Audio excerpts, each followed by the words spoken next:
'cause I don't give a fuck what you say. Yeah, I'ma do shit my way. So you can go kick rocks. Bueno, pues vamos con la última entrega de MA Confidencial, que va a ser tan confidencial que va y resulta que MA, Miguel Ángel Pérez, lo tenemos malo, lo tenemos enfermo. Pero bueno, como hay que continuar y además hay que aportar información sobre un caso importantísimo, caso Boló, les traduzco. Las conexiones entre Putin y Puigdemont, Puigdemont y Junts y Putin. Todos metidos en una cosa llamada Tsunami Democratic, montar el golpe separatista, financiarlo y albergar determinados intereses desestabilizadores de Rusia. Y lo vamos a hacer con Sandra León. Sandra, ¿cómo estás? ¿Qué tal? Muy bien. Pues nada, bienvenida, muchísimas gracias. Tú también estás siguiendo parte de estos casos, con lo cual vamos a ir desgranando qué es lo que ha ocurrido y qué es lo que ha puesto tan nervioso a Carles Puigdemont, a Junts, hasta el punto de que han tumbado literalmente la ley de amnistía que ellos mismos habían negociado. ¿Por qué? Porque no les cubría por completo los delitos que están apareciendo. Y es que aparece un nuevo delito. Artículo 592, Código Penal, delito de alta traición. ¿Por qué? Porque va y resulta que el caso Boló, que se está llevando por la justicia española, empieza a demostrar, y vamos a contarles todos los indicios, pruebas, etcétera, contactos, conversaciones, entrada de agentes rusos, llegada a Barcelona, conexiones, reuniones con el propio Puigdemont, se lo vamos a contar todo. Empiezan a demostrar que efectivamente en el golpe separatista 1 de octubre, y por tanto es muy posible que ahora también, haya habido conexiones entre Rusia para desestabilizar ya no solamente España, sino toda la Unión Europea y cargarse el sistema democrático. Sandra, ¿lo he resumido bien? Sí, bueno, tal cual. Y además es que es muy importante este auto que ha hecho público el juez Aguirre esta semana, un auto en el que lo que hace es prorrogar 6 meses más la investigación, porque, bueno, hasta ahora, de alguna manera, lo que se vendía era que este asunto era un asunto, la ley de amnistía, que, bueno, pues que únicamente se ceñía a un ámbito exclusivamente nacional, ¿no? Pero, claro, si se demuestra la injerencia rusa, ya no estamos hablando de España, ya estamos hablando de algo que pone en jaque a la Unión Europea, porque es evidente que lo que habría detrás del interés de Putin en inmiscuirse en todo este proceso, pues es la desestabilización misma de la Unión Europea, algo que obviamente las instituciones comunitarias y los Estados miembros no pueden permitir, ¿no? Porque al final es evidente que lo que pone en peligro es la existencia misma de la Unión Europea. Sandra, mientras el separatismo habla de una persecución judicial, de lawfare, de que es el juez encargado del caso Boló, que es el juez que no es Manuel García Castellón, es otro juez, es Joaquín Aguirre, siguen culpando a Manuel García Castellón, culpan a Llarena. Bueno, mientras están a su labor de destrucción del Estado de Derecho y de destrucción de todo el sistema judicial, vamos a narrar cuáles son los datos que están encima de la mesa y que la audiencia, que los televidentes, juzguen si esto es inventado o es una realidad como la copa de un pino. Yo he hecho una pequeña descripción que me la he ido anotando y he hecho un pequeño esquema. El juez ya se lo hemos contado, Joaquín Aguirre. Cuidado, porque la primera percepción que tienen de que aquí pasa algo es precisamente por los disturbios ocasionados en 2019. Se dan cuenta de que todo el entramado Tsunami, toda la organización puede tener que ver con algo que han empezado a descubrir 2 años antes, a raíz del golpe separatista, y se dan cuenta que puede haber intereses y financiación por parte de Rusia en la organización de Tsunami. Hay que recordar que Tsunami siempre se pensó, y es normal, porque incluso una de las personas, Quintorra, no a Tsunami, que es una especie de CDR, sino a los CDR más genéricos, les dio aquel mensaje de apretad, apretad, y llegó incluso a reunirlos en una sede oficial, en la parte de fuera de la sede oficial, para lanzarles arengas y decirles que tenían que alterar la calle, que provocar altercados en la calle. Bien. En los hechos están probados, Sandra, distintos viajes, distintos encuentros, algunos de ellos directamente con agentes, y algunos de ellos, yo tengo aquí referencia de lo que ha aparecido en autos, por ejemplo, en los meses previos y posteriores al 1 de octubre, viajes a Moscú y algunos contactos directos, incluso con el propio Puigdemont. ¿Cuáles son esas referencias con las que ya cuenta el juez? Bueno, las referencias fundamentales, las que se han incluido en este último auto del juez Aguirre, son varias, pero a mí me gusta relatarlas en orden cronológico porque creo que es importante, porque incluso los propios independentistas tratan de jugar con alguna de estas fechas porque son importantes precisamente para el relato, ¿no? En torno a la fecha de la Declaración Unilateral de Independencia, que hay que recordar que fue el 27 de octubre de 2017, hay varios encuentros que se producen, en este caso, en Cataluña, ¿no? La primera de ellas, por ejemplo, el día 26, el día antes de la Declaración Unilateral de Independencia, tiene lugar en la propia residencia oficial de Puigdemont, y tenemos constancia de ellas porque hay un mensaje que el propio Víctor Terradellas, que es uno de los citados por el juez Aguirre, que era el responsable de Relaciones Internacionales de Convergencia, ahora Junts, le manda un mensaje a Puigdemont y le dice: estamos en las puertas del Palacio, tienes que recibirnos aquí. Bien, pues de un lado, en la residencia oficial de Puigdemont se reúnen ese día Puigdemont, Víctor Terradellas, el Sartadi, que hay que recordar que por aquel entonces era la mano derecha de Puigdemont, y se reúnen con dos empresarios rusos de la órbita de Putin. Los nombres, no sé si hace falta decirlos, pero me los he apuntado porque son Nikolai Sadovnikov y Sergei Motin, que fallecido en 2018. Y entre medias hay una persona que es el que hace de traductor y de enlace, que es un catalán, Jordi Sardà, que además es un personaje curioso porque está implicado en una presunta estafa de venta de gas a Ucrania. Bien, pues se reúnen en la residencia oficial de Puigdemont y allí estos emisarios rusos lo que le vendrían a decir a los independentistas es que una vez que se consume esa declaración unilateral de independencia, ellos les prometen ayuda económica y militar. Ayuda económica que se traduciría en el pago de la deuda de Cataluña y ayuda militar que se traduciría, llegado el caso, en el envío de hasta 10.000 soldados. Eso sí, todo a cambio de una legislación favorable a las criptomonedas. Esto es... Sandra, para que la gente no se vaya perdiendo, Sadovnikov, el nombre que has pronunciado, además tiene una importancia porque directamente era asesor del Departamento del Ministerio de Asuntos Exteriores de Rusia. Es decir, no era un contacto que digamos, no, Eso era es. extraoficial. No. Perfectamente podría haber sido calificado de un contacto oficial. Sí, tal cual.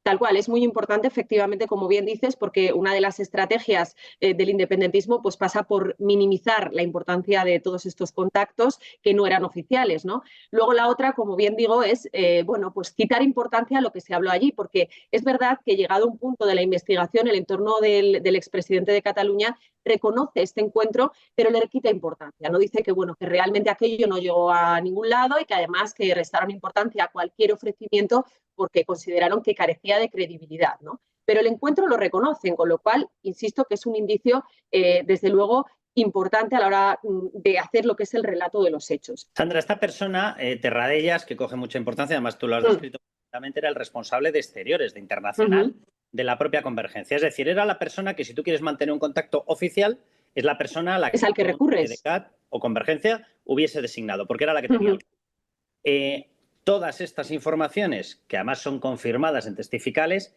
es que además aparecen también en una charla incautada, una charla de 40 minutos con Vendrell, en la cual directamente se habla efectivamente de esa oferta de Rusia. Yo te pongo soldados, yo te compro la deuda, pero tú a cambio me generas un paraíso fiscal. O sea, la historia famosa de la legislación favorable para las criptomonedas es porque las criptomonedas tienen un peor seguimiento a efectos fiscales oficial y, por tanto, lo que le estaban diciendo es, dentro de la Unión Europea, que no te va a permitir ser paraíso fiscal para albergar mi dinero, yo lo invierto en criptomoneda y tú me lo escondes allí. Es decir, no es ninguna farsa, no es ninguna cosa enloquecida, era plausible.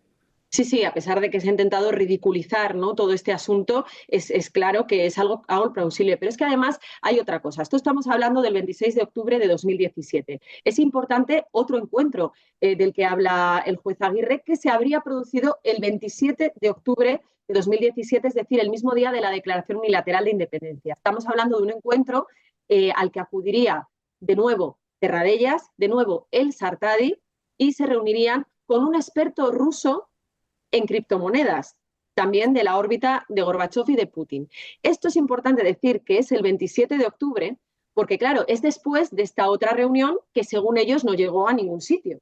Y claro, ¿qué pasa? Que el Sartadi, que tuvo que declarar como testigo en esta causa en el año 2022, ella reconoce que este encuentro se produjo, pero no dice que fuera el día 27. Ella dice que no se acuerda exactamente de cuándo fue, pero que fue entre el 21 y el 24 de octubre. Claro, las fechas son importantes, porque si tú estás construyendo un relato en el que dices que aquel encuentro en la residencia oficial de Puigdemont no llegó a ningún lado y luego resulta que hay una reunión al día siguiente con un experto directamente en criptomonedas, hombre, queda un poquito raro, ¿no? Entonces el Sartadi siempre ha defendido que esa reunión se produjo días antes y que además que bueno, que no fue importante, que tampoco tenía muy clara de lo que se estaba hablando, que no conocía a las personas, pero esa reunión estuvo y se produjo, como digo, después de ese otro encuentro, que creo que también es un dato importante. Sandra, otra persona, mano derecha, y además ha sido el asistente principal, la persona de confianza de Carles Puigdemont en su residencia en Waterloo, cuando escapa, hay que recordarlo, se marcha, aquí se quedó Junqueras, ha pasado por prisión, luego ha sido indultado, pero este directamente se metió en el maletero de un coche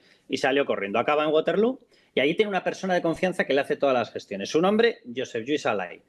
Sobre la persona de Josep Lluís Alay también hay una serie de indicios /pruebas bastante constatados y son reuniones con determinadas personas que se las mete dentro del entorno de la mafia rusa. Kalasov, Kristoforov, Sermazashvili, y de hecho incluso se habla de una persona que estaría en el círculo político, uno de los políticos de referencia de Putin, llamado Evgeny Primakov. Eso también está cotejado, Sandra.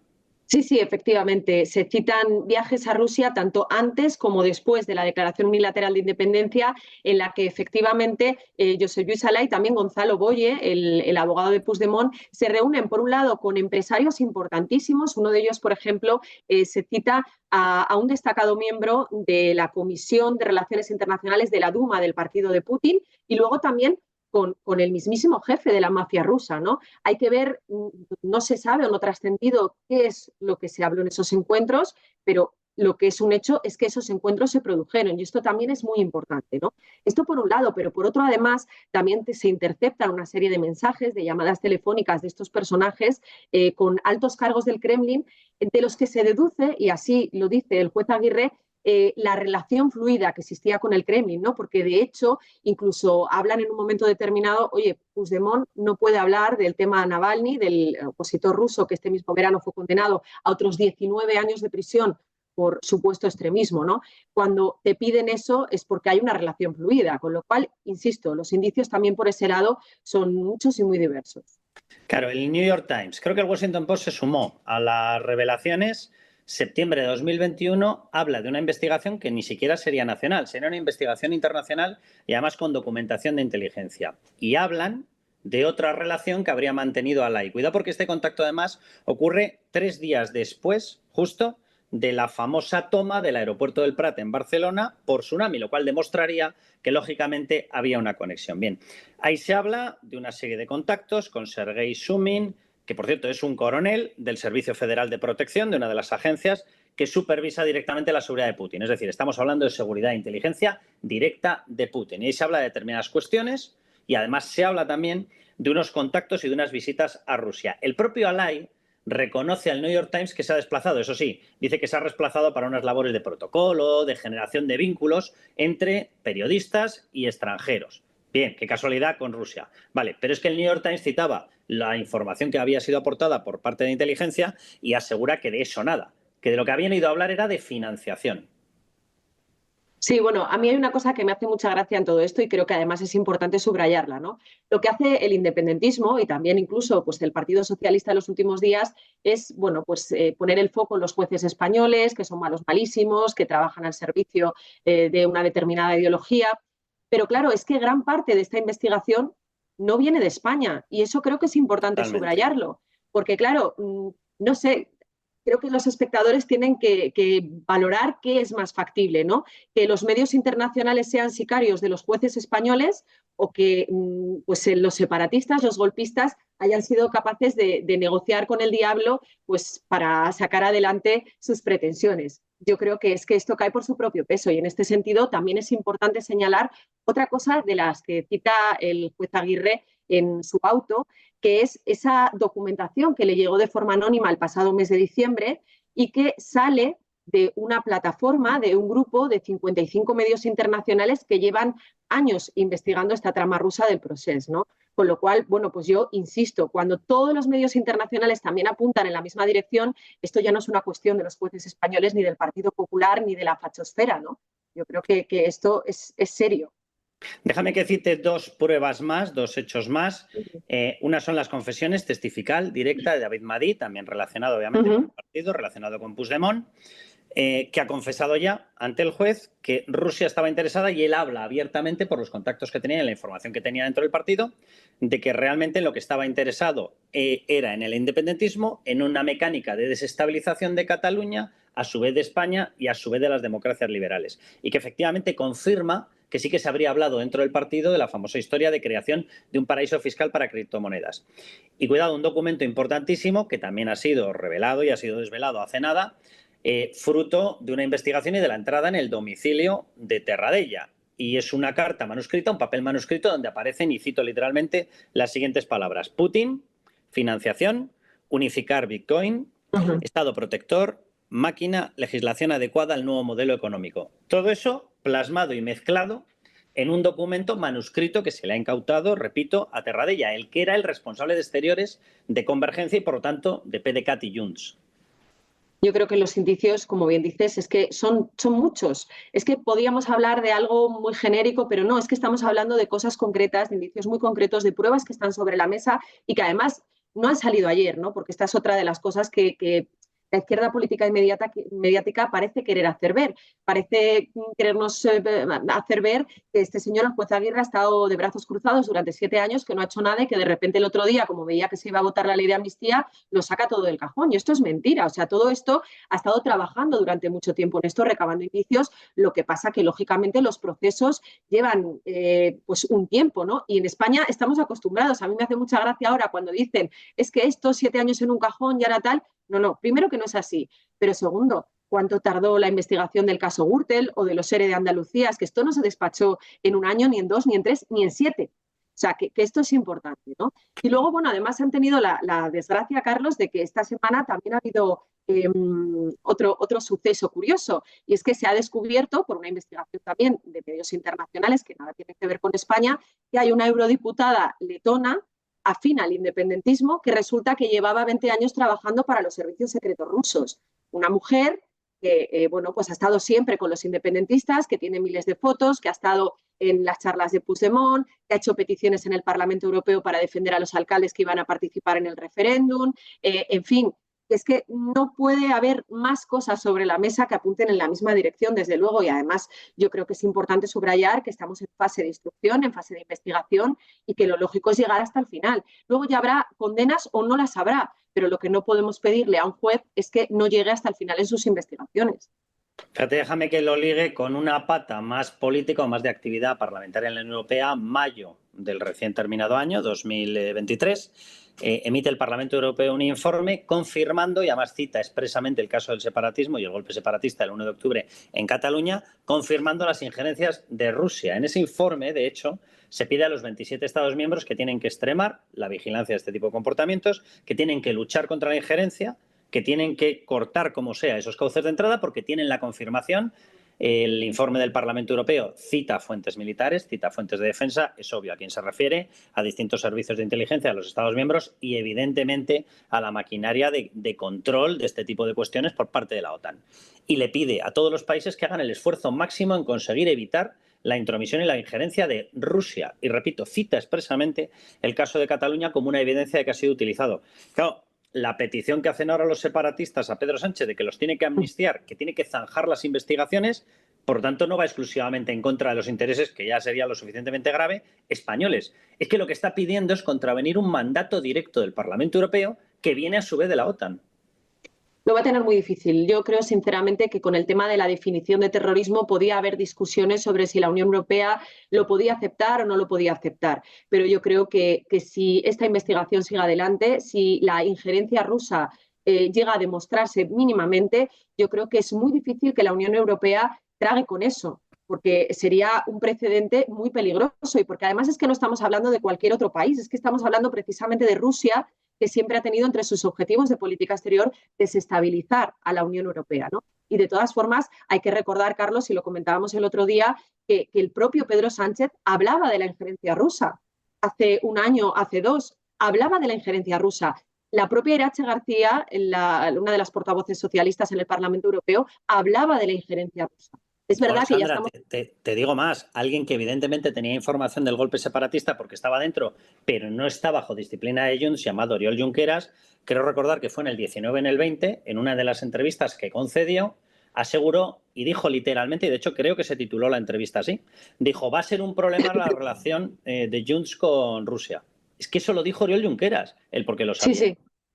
Sí, a ver, que es evidente. Lo que pasa que, bueno, es verdad que durante este tiempo se ha concedido más importancia a otras ramas y, por tanto, esta estaba un poco dormida, ¿no? Por decirlo así. Pero esto, obviamente, aviva este debate y en un momento que ya de por sí era delicado, en un momento en el que la Unión Europea tenía el foco puesto en España y lo sigue teniendo por muchas razones, desgraciadamente, pues esto va a ser crucial, ¿no? Y por eso digo que yo creo que es muy difícil que la Unión Europea trague con esto, pero además también tendremos que ver ¿Cuál es la posición de Pedro Sánchez? Es verdad que tenemos un presidente que ya nos ha acostumbrado a todo, ¿no? Muchas veces decimos que ya estamos un poco anestesiados porque hoy dice una cosa, mañana la contraria y ya es como, bueno, pues una más, ¿no? Pero es verdad que en este caso el hecho de que el gobierno pase por alto todo este asunto es un tema muy delicado porque las instituciones comunitarias y algunos Estados miembros pueden verlo como signo de complicidad y esto, ojo, ¿no? Totalmente. ¿Dónde nos deja? Totalmente, es que además, claro, no va a tener que pactar Pedro Sánchez con Junts exclusivamente la ley de amnistía, va a tener que pactar todo.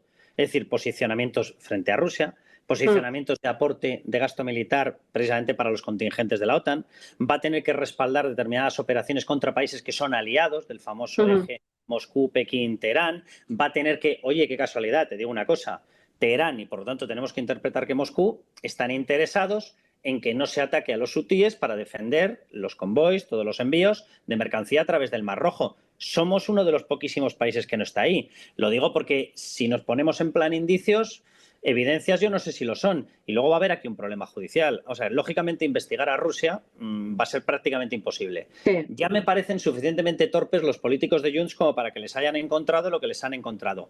Pero es muy posible que la justicia no pueda llegar a determinar cuál era el grado de conexión. Si les han pagado, les habrán pagado en bitcoins. Si les han financiado, les habrán financiado a través de rutas ocultas. Es decir, va a ser muy difícil saberlo. Lo que evidentemente va a quedar es la constatación de, oigan, ustedes tenían contacto, eso ya lo hay, de hecho, ya hay pruebas, ustedes tenían una conexión muy extraña y no hemos conseguido cerrar la investigación porque ni ustedes nos han dado las pruebas y evidentemente Rusia nos las ha cerrado. A efectos de inteligencia y de protección de la UE, dudo mucho que eso lo vayan a pasar por alto. Yo, efectivamente, es lo que te digo. Yo creo que también es muy complicado, ¿no? Lo que pasa que sí que ahí creo que hay que hacer una labor importante, que el Partido Popular, por ejemplo, a nivel europeo, tiene que hacer una labor importante, porque estos días leí a varios expertos que decían que en la Unión Europea realmente de la trama rusa del Procés no se sabe mucho. Es decir, que todos estos indicios que nosotros hemos aquí relatado, pues no los tienen muy claros. Sí que saben, obviamente, que había una posible injerencia y tal, pero no sé hasta qué punto tienen constancia de la gran cantidad de pruebas que hay. Entonces yo creo que ahí pues va a ser muy importante la labor que hagan los partidos de oposición para que esto se conozca y se tenga en cuenta, ¿no? Y bueno, estamos en una semana, pues Sandra, desde luego, perfecta para hacerlo.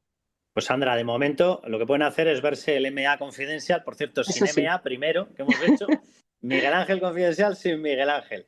Se lo pueden ver y así van entrando en materia porque efectivamente aquí hay un cacao judicial, pero muy probado de momento, por lo menos a nivel indicio muy serio, muy evidente. No sé si habrá una constatación final de qué es lo que ha ocurrido, porque investigar precisamente dentro de Rusia va a ser imposible, van a cerrar todas las puertas, pero yo creo que el caso merece la pena explicarlo como lo hemos explicado y que la gente sea consciente de que sí, hay una trama evidente entre Junts, Puigdemont y Rusia, y no, el juez no está haciendo ninguna cosa extraña. Lo que está haciendo es proteger algo que además aparece en el Código Penal. No puede haber injerencias de otro Estado, y menos de un Estado como Rusia. Sandra, muchísimas gracias, un placer.